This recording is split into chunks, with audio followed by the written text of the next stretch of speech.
Za prevažanje v vozilu dojenček potrebuje prilagojen sedež. Le-ta je namenjen izključno prevozu v avtomobilu in ni namenjen temu, da bi bil dojenček v njem več ur preko dneva. Običajno ga moramo, ko je dojenček še zelo majhen, nekoliko prilagoditi.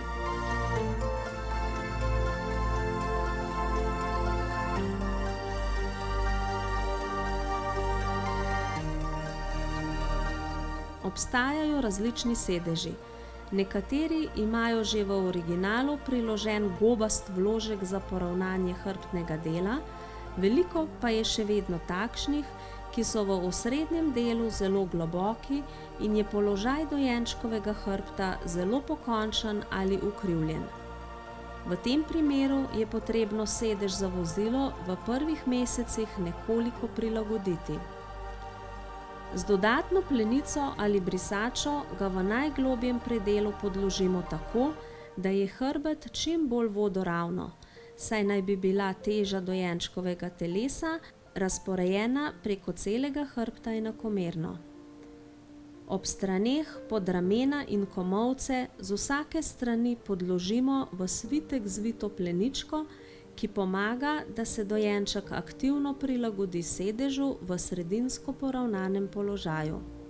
Ko ga zapnemo s trakovi, nogice podložimo s svitkom tako, da njihova teža pade v kolke in dodatno pomaga pri vzdrževanju stabilnega položaja in aktivnosti mišic v trupu oziroma centru telesa. Če je dojenček zelo veliko časa pripet v avtosedež, ležalnik ali položen na zelo mehko, ugrezajočo se ali vzdolžno nagnjeno ležišče, se avtomatične reakcije vzravnavanja ne morejo razvijati. Pasivnost in dlje časa trajajoče pomanjkanje možnosti svobode gibanja lahko škodljivo vplivata na kakovost gibanja ter razvoj drže in drugih spretnosti.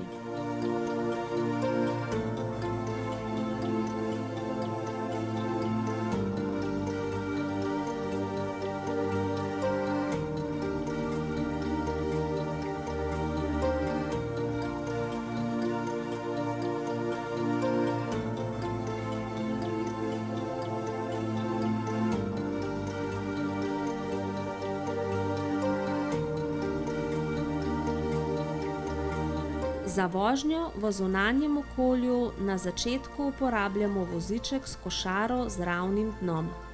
V vozičku dojenčka vozimo leže, lahko pa ga položimo na hrbet ali na bok.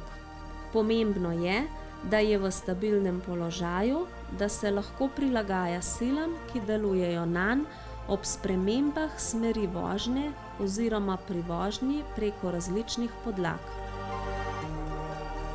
V prvih mesecih dojenčka v vozičku vedno vozimo leže. Lahko ga položimo na hrbet ali na bok, pri čemer je pomembno, da je njegovo telo lepo poravnano in v stabilnem položaju.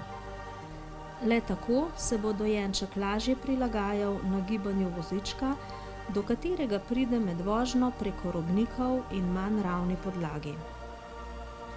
Dvigovanje vzglavja pri vožnji v vozičku ni priporočljivo. V tem položaju dojenček še nima zadostne kontrole svojega telesa, predvsem pa ne zmore zadržati glave poravnane glede na svoje telo.